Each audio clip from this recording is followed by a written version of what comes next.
Mapuluan, nakarinig ng... ako'y tinawagan ng aking kaibigan. Kilala naman ninyo siya sa mga kaibigan ko, si Mike Defensor. Aha, okay po. Ayon sa kanyang paliwanag, itong naging witness na ito, matagal na niyang tinatangka na makausap niya ako.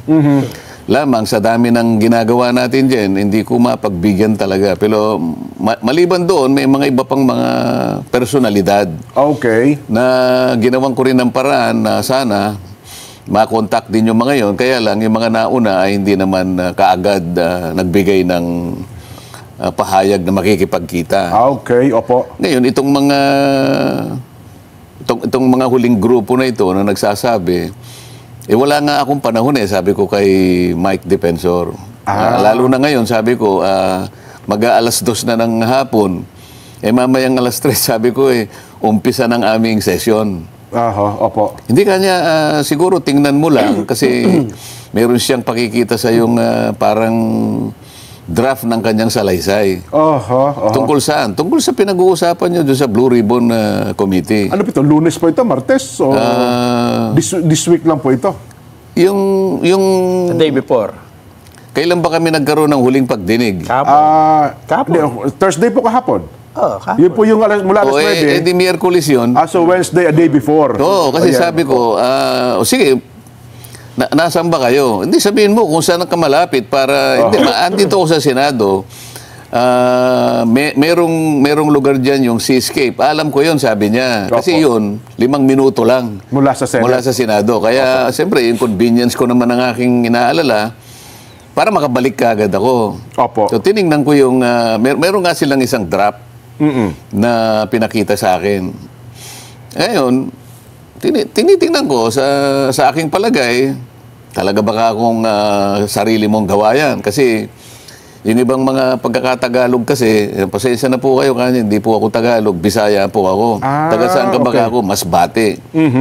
So, ang Masbate, Jen, Nelson, ay parte ng Bicol Region. Ngunit, ang salita doon, ang prevalent na salita is Bisaya. Opo, halo yung Bisaya at Bicol. Pero okay lang, sabi ko, naiintindihan naman yan. Maliban lang yung spelling, pakicorrect nyo na kasi mga spelling naman, mali-mali. Yung iba, hindi naman marami. Yun lang ang nasabi ko. O sige ka, kung hindi ako magtatagal, sabi ko, Mike, paki-assistin nyo na lamang siya na ma-finalize yan kung... Kasi drop lang So ito rin po yung si Orly? Si Master Sergeant Orly po yung tinutukoy? Nandun siya. Nandun naman si Mike at saka yung ibang mga kasama niya. Ang requirement ko lang, sabi ko, siyempre, pandagdag naman na kumpiyansa sa akin yun. Ipanotaryo nyo naman para hindi lang yung dinala nyo sa akin, walang notaryo. Bagamat alam ko naman na harap siya sa Blue Ribbon, hindi mo naman may iwasan na susumpa siya doon. At pagkasumpa niya, pababasa ko talaga yung nilalaman ng kanyang salaysay. At mula doon, pagtatatanungin na siya ng miyembro ng komite. Malinaw yun. Pero yung para sa akin lang na sa pansarili kong nagustuhan, yung pagbigyan niya sa akin, notaryado. Para makatiyak kayo. Para makatiyak ko kasi siguro nung iwanan ko sila, mga 2:30 na siguro yon. May panahon pa naman silang kumuha o umanap ng magnonotaryo. Umalis na ako noon. At sabi ko, bago ko umalis, sige, kung talagang buo sa loob mo at talaga namang gusto mong ihayag yan sa publiko, bukas ka ako, ang oras ay alas 9 ng umaga. Siguro 8:30 para nandun ka na para makasiguro kang makapasok ka sa tamang oras. Yun po yung Webes. Yung Webes yun, no? Okay, opo. So, yun ang pinagtapusan. Ngayon, kung darating siya, di okay. Kung hindi siya darating, okay din sa akin. Hindi nyo rin expect na pupunta? Sinabi ko nga, kung talagang buo sa loob mo, hindi ba? Kung buo sa loob mo at tapat ka sa hangarin mo na mailahad mo yan, kasi nakalagay doon, ito po para sa bayan na lang, sabi niya Binasa ko naman O di... Sa akin, kung darating ka, okay. Kung hindi ka dumating, wala namang nawala sa akin. Dumating. Ayun. Tapos, pagdarating niya sa akin, ilang bang kopya ang dala mo? Meron po ako ritong 5 kopya. Ito pong 4, sabi niya, ay original. Okay? Asan ka ako yung hindi original? Ito pong huli. Binigay ko sa kanya yung huli. yung Xerox copy, kinuha ko yung 4 na original. Kasi ang balak ko, kaya kinuha ko yung 4, pagka-introduce ko sa kanya, bibigyan ko na ng kopya yung chairman, si Senator Lacson. Paul Ping Lacson. At saka yung si Senator SP Soto. At yung iba, siguro kung sino yung katabi ko, tsaka ako, 4. Opo. Kasi babasa ko na sa kanya eh. Para lahat kami, meron kaming kopya, lalong-lalo na yung chairman at saka yung Senate President. Ganun na nangyari. Ngayon, ang sabi nila ngayon, nabasa ko rin sa dyaryo eh, para bang kinotes ko daw yung... Kasi, kaya ko lang na binanggit na, teka muna, dahan-dahan kang magbasa. Ayun, opo. Dahan-dahan kang magbasa. Kung ano yung nakasulat, huwag mong lalakta. Parang, kasi meron kang hindi nababasa. Alam din ni Senator Lacson yun dahil may kopya siya eh. Kasi doon sa pinakagitnang bahagi, meron siyang isang linya na hindi nabasa.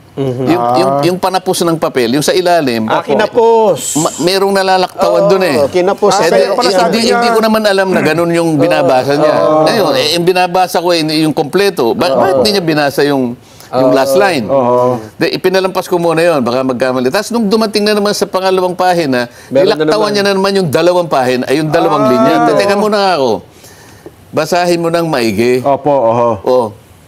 Alam ni Senator Lacson at saka ni Senator Soto at saka yung katabi ko, siguro si Senator Win, kasi may hawak kami binabasa. Sinusundan namin yung binabasa niya. Di ba?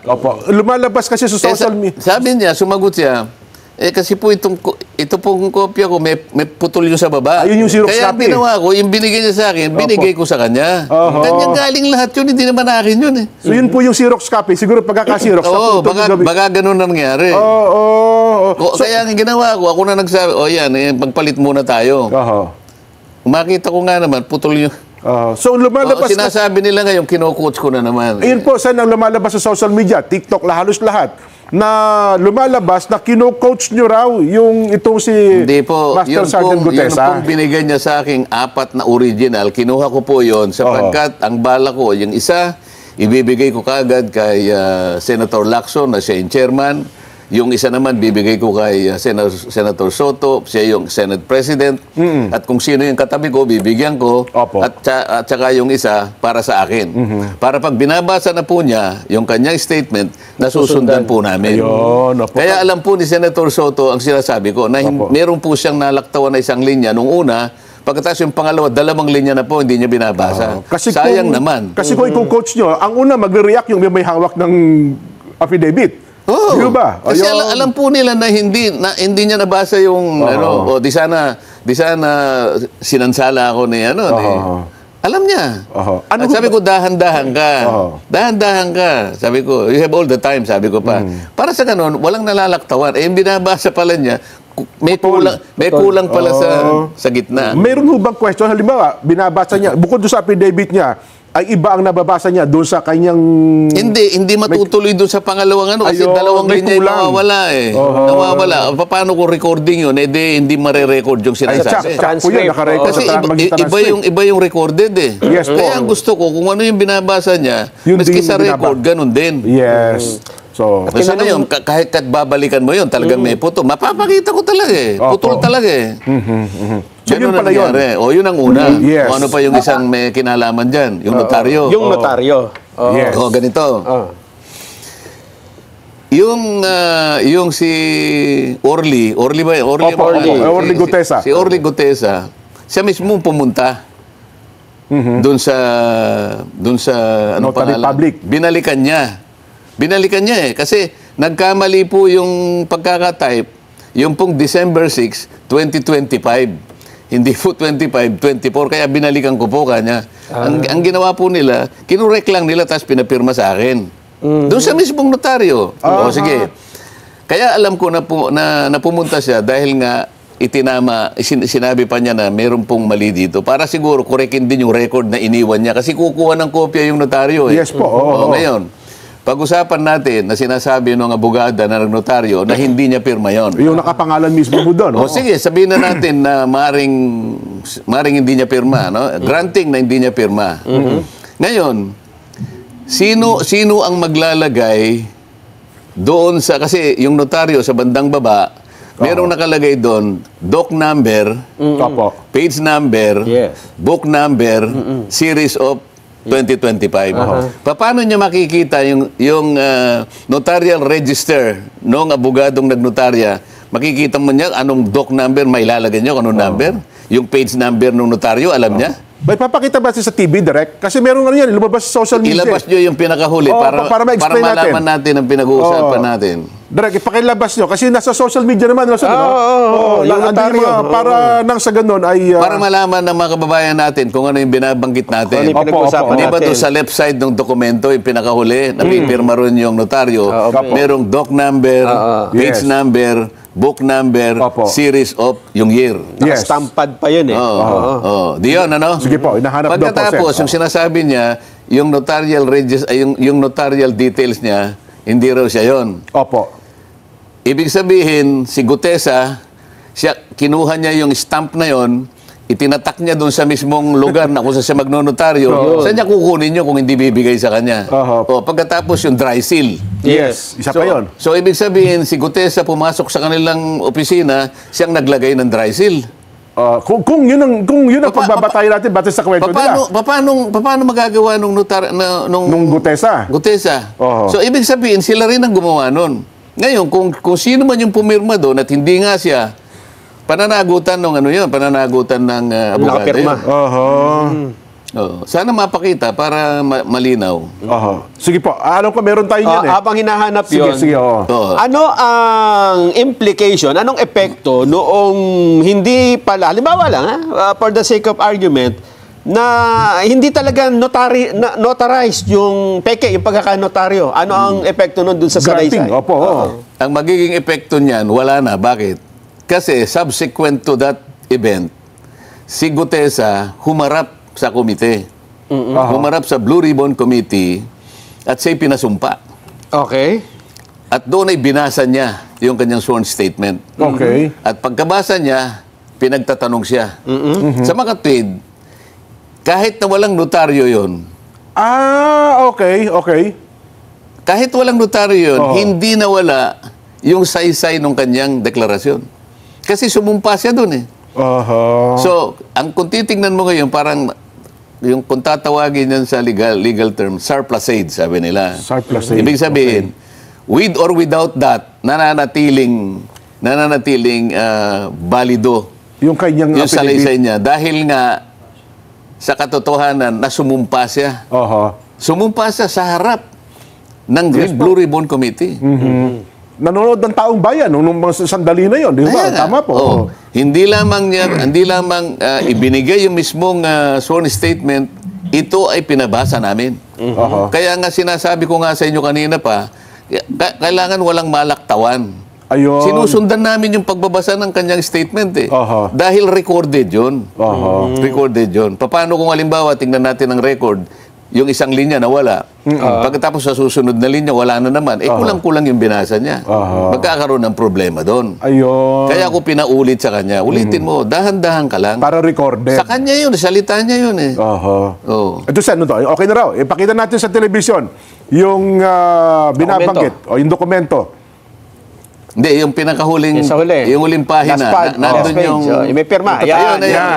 Ilaki mo nga yun. Ayun, merong nakalagay, doc number. Sinumpaan at nilagdaan, Hindi yung doc number nasa baba. Doc number, 255. Doc number, 255. Paano makukuha nung yung number ng document? Kasi makikita mo sa notarial register, susundan mo yun eh. Ang pinanggalingan mo, siguro 254. So ngayon, sa kanya, 255. Page number. Page 58, sabi niya yata. Book number. Ano ba yun?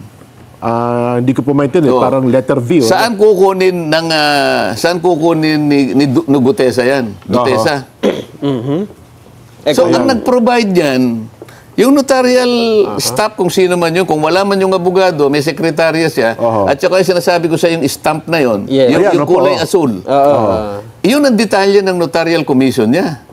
Ibig sabihin, si Gutesa, nakuha niya yung stamp na yun, siya mismo nag-stamp na gano'n, at nakuha niya yung doc number, nakuha niya yung page number, nakuha niya yung book number. Pagkatapos, dyan sa mismong lugar ng detalye na yan, meron dry seal yan. Or yung dry seal. Ay, nakita nyo, may dry seal. May dry seal. So, sa mga tweet, pati dry seal, nakuha ni Duterte. Paano niya mapapasok yung opisina? Yun daw pong Kung pirma. sasabihin niya na hindi niya pirma, nasa sa kanya yun. Ayun. Pero, hindi po pwede na si Duterte ang pumirma niyan kasi sila nang gumawa lahat eh. Ayun. Tapos may kasalanan dyan ang notarial... kung sino man doon sa notarial office. Kung sino man. Bakit? Pat mo pinayagan na mailagay lahat yung detalye na yan. Pakukuha ko yung kanyang notarial register. Pagka tumama dyan, ibig sabihin sila yung naglagay niyan.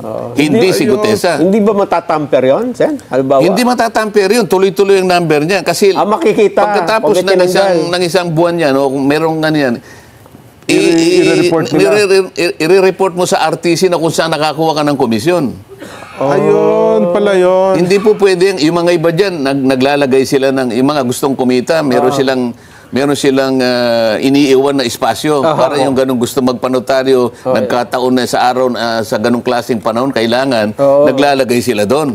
Post-dated, parang gano'n. Yung mga gano'n, lalo na, halimbawa, yung mga 2 years na ganyan, nahanap ng ganyan. Ng puwang. Ay, ngayon, mahigpit ngayon, kaya i-report mo yung notarial register mo, makikita mo tuloy-tuloy yan. Opo. Pasasabihin ako, yung notarial register ng abogada na yan. Opo. Ibig sabihin, tatama doon sa ginawa nila. Notarial register na ibig sabihin, nakuha ni Gutesa yung kanilang notarial register. Imposible yun. Nako, mamumroblema pa pala yung petetse na yun pagka nagkataon. Baka akala niya, hindi siya subject to disciplinary action. Kaya kung sasabihin niya, okay, hindi ko pirma yan, maaari. Pero ikaw ang nag-facilitate para yung notarial details mo at saka lahat ng nakalagay doon, doc number, page number, book number, walang kinalaman yung Gutesa na yun. Kahit kailan hindi niya makikita at hindi niya alam kung saan niya kukunin yun. Maliban ako, sinabi yung sandali yan, nakugub ang kanyang opisina, no? Imposible naman yun. At halimbawa, Sen, may nakapanood dyan at dyan din nagpanotaryo.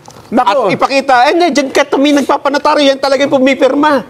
Yari yung office na yan. Talagang gagawin natin dyan, para makita yung katwiran dyan. Yung notarial register, pasasabpina natin. Makikita mo, para ko nang nakita, tatama doon sa page number, doc number, page number, book number.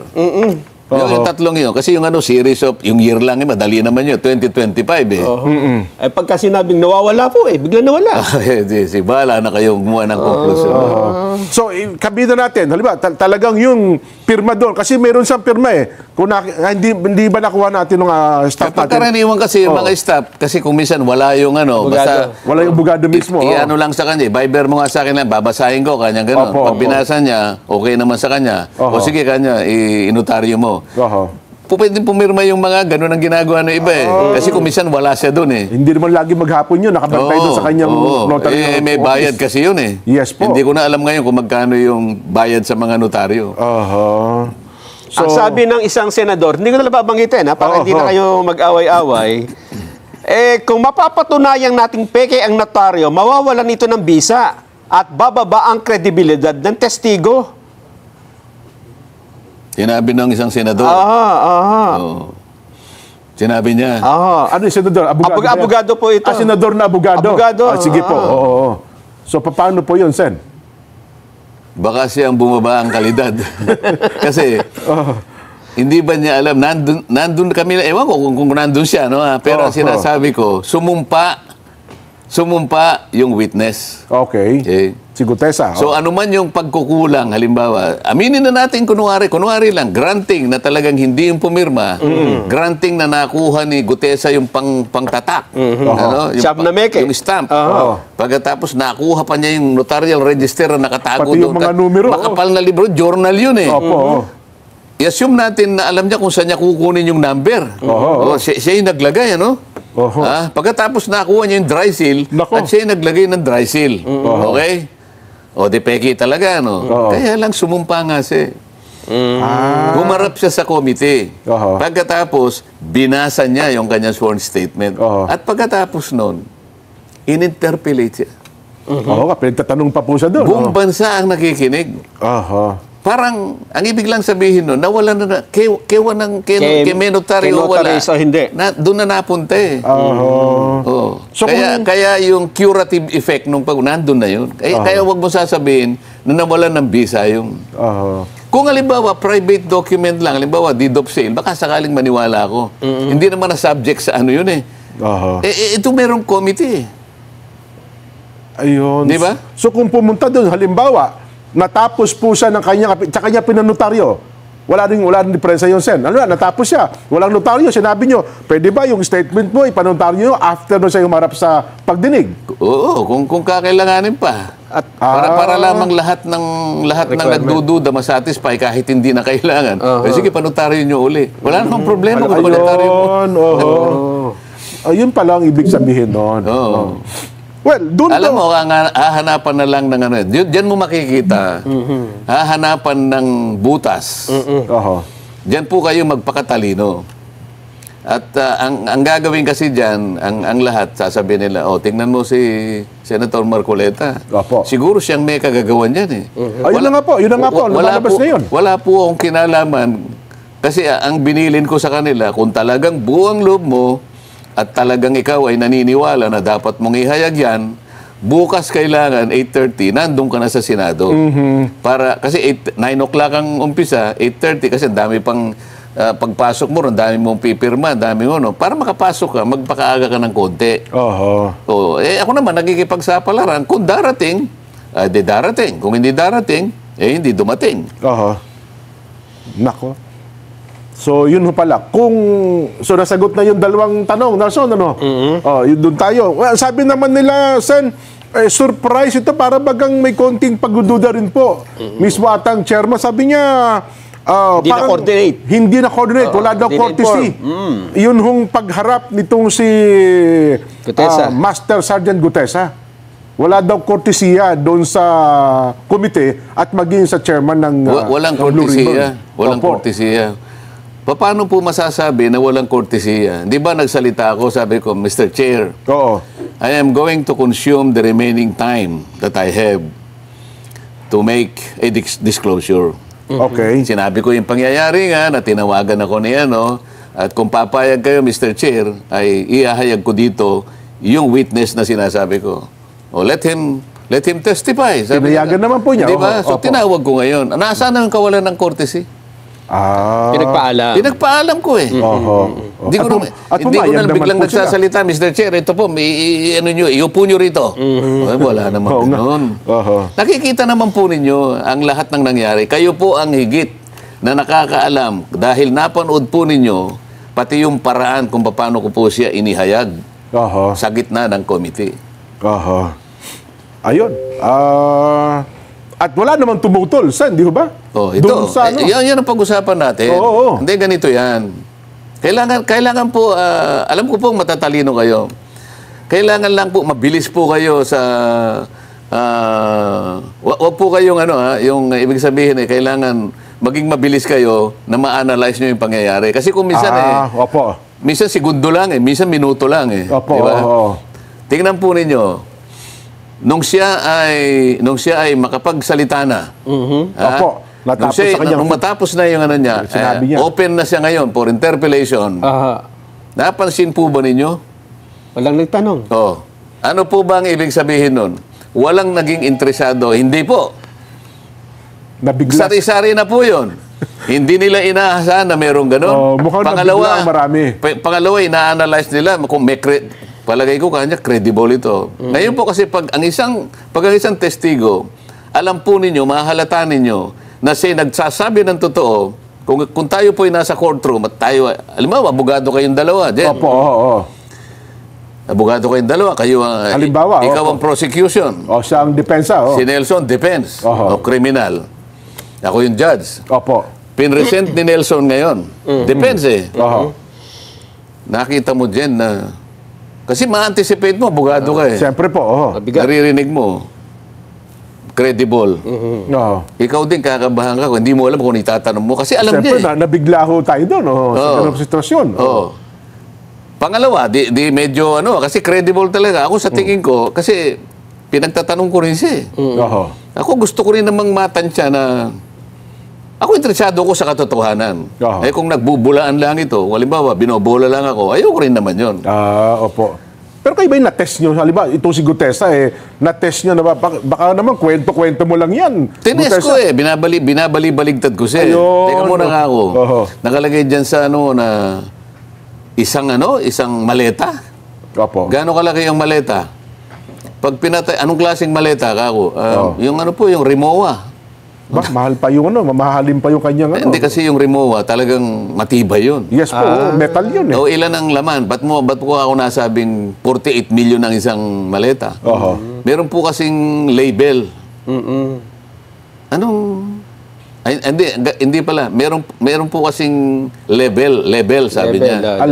Hindi kasi sa Tagalog. Anong level? Kasi ngayon pala, hindi pala label. May label kada maleta. Ano yung label ka ako? Post-it po kanya yung dinidikit. Okay. Okay.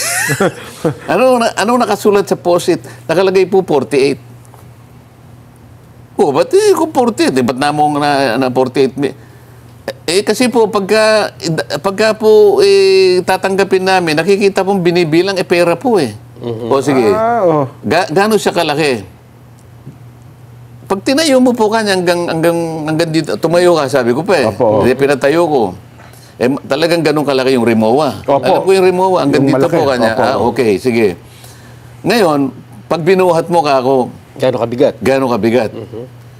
Ano po sa tansya ko po kanya halos isang kaban na bigas. So mga 50 kilos. Opo. 48. Di ba sinabi ni Ramon Revilla Sr., ang isang milyon, isang kilo. Mga 990 grams daw, sabi niyo. Halos isang kilo. So kung 48 million, 48 kilos. Tama, isang kaban 50 kilos yung isang kaban Halos isang kaban po. Tinetesting ko siya Hindi niya alam na tinetest ko siya. At saka, Sen, napansin ko rin, tinesting siya ni Senator Lacson Nagpakita ng picture Eto, sino? Kilala mo ba to? Ang bilis niya. Wala ngang clue Affirmative po. Yan po si Paul kanya. May apelido pa Tapos, ginagano. Yan, sabi niya. Yan Mark. po si Eric. Yan po si Mark. Mark. Yan po si Texay, sabi niya. At kinonfirm ni Alcantara. Na yun nga rin. Yun doon. Nakikita rin niya. Ngayon, nakita mong totoo ang sinasabi niya. Prosecution. Tatanungin mo siya. Ang pinakamahirap na pagtatanong na gagawin ng isang abogado, pag alam mong nasasabi siya ng totoo, anong itatanong ko na mauhuli ko siya? Kaya mag-iisip ka muna. Kasi kapag hindi mo alam kung anong itatanong niya, pinakamabuti na huwag mo nang tatanungin. Manahimik ka muna. Anong nangyari? Baka sakaling inuhuli siya. Sino ito kanya? Sino ito? Ito ba yung Paul na sinasabi mo? Affirmative, sir, kanya. Ang bilis. Wala akong walang tanong na pangalan. Hindi siya tinanong. Pag ni-reply mo, picture lang. Picture lang, sino yan? Ganun lang. Picture lang, walang clue. Meron namang nag-test din ng kanyang tinanong kung yung background. Kanino ka man Ay, bandang huli na yun. Nag-research muna yun. Nag-research. Mukhang meron na raw nag-text sa kanya, itanong mo sa ganito, ganyan. Mukhang tama pa yung sagot Ang dami nang nagte-text doon sana. Nakikita ko, ako pangiti-ngiti lang ako. Kasi ako, hindi ko talaga kilala yan. Yung tao na yan. Tinesting ko siya kung totoo. Basta takot, yung ginawa kong pag-testing sang-ayon sa akin, mukhang nagsasabi siya ng totoo. Kaya, nilabas ko siya. Kasi kung kahit na dumating siya doon, pagka yung iba-iba yung sinasabi niya, wag na lang pare, sasabihin ko. Sen, ituloy natin yung laman, yung mga sinabi nitong si Gutesa. Pero para lang po mailatag natin yung ating magiging Vox Populi sa araw na ito, meron kasi mga nagpalutang na ngayon, Sen, ng ideya. Kasi ang Kamara, tinurn over na ang mga dokumento sa Independent Commission for Infrastructure, ito pong ICI. Ang Senado po, bagamat kayo nagpatuloy, itong mga nakalipas na araw, may mga higing-higing na kami narinig na para bagang may mga paunang salita na parang plano na rin itigil ito at yung mga ebidensyang nakalap ninyo, baka i-turn over na rin daw po sa ICI, Sen. Mukhang yun po. Baka magkaroon pa ng ilang pagdinig. Baka maring meron pang isa kasi itong nangyaring mga revelations, itong huling pagdinig, merong nagmungkahi na tawagin yung nakita nyo sa litrato. Para sa akin, tama-tama lang para lalong mabigyan ng koneksyon o mapagtibay yung sinabi nung surprise witness na sinasabi nila. Dahil binanggit nga yung pangalan ng dalawa na silang tumatanggap at nagbibilang ng pera. Opo. Ngayon, mukhang tatawagin, ipatatawag, isasabi na eh. O kapag ka ginawa yun, makikilala uli nung yung dalawa. Oho. O ngayon, at naimungkahi ko rin, na nabanggit naman ka ako yung pangalan ni... Dating gobernador. Hindi, yung si Congressman Toby Chanco, binanggit niya yung anong pangalan? Saldico. Okay, opo. Si... Gobernador Chavit Singson. Hindi, Yusek Bernardo, binanggit niya si Saldico. Opo. Yung dalawang congressman di umano ay binanggit doon sa sworn statement ng Diskaya, binanggit si Saldico at si Speaker. Bakit yung kumpanya, yung construction company founded by Saldico, hindi man lang yung bakit yun hindi man lang hindi man lang yung pinagtatatanong, palagi nyo lang tinatanong yung Diskaya at saka yung Sims. Opo. At saka yung Wawaw. Siya yung pinakamaraming nakuha yung SunWest. Tapos sabi ko, merong disclosure ka ako si Governor Chavit Singson. Hindi nyo ba iimbitahan? Maring imbitahan, sabi. Pero hindi sila nagbigay ng susunod na... Hindi sila nagbigay ng indikasyon na tatawag ng at kung kailan. Ang hintayin natin. Ang sabi lang po doon sa huli, magpapatawag pa ng investigasyon, pero kung kailan, wala eh. Walang sinabing definite. Okay lang yun. Pangkaraniwan naman, i-announce din naman kung meron pa. So, hintayin natin. Sige po. Tuloy natin ang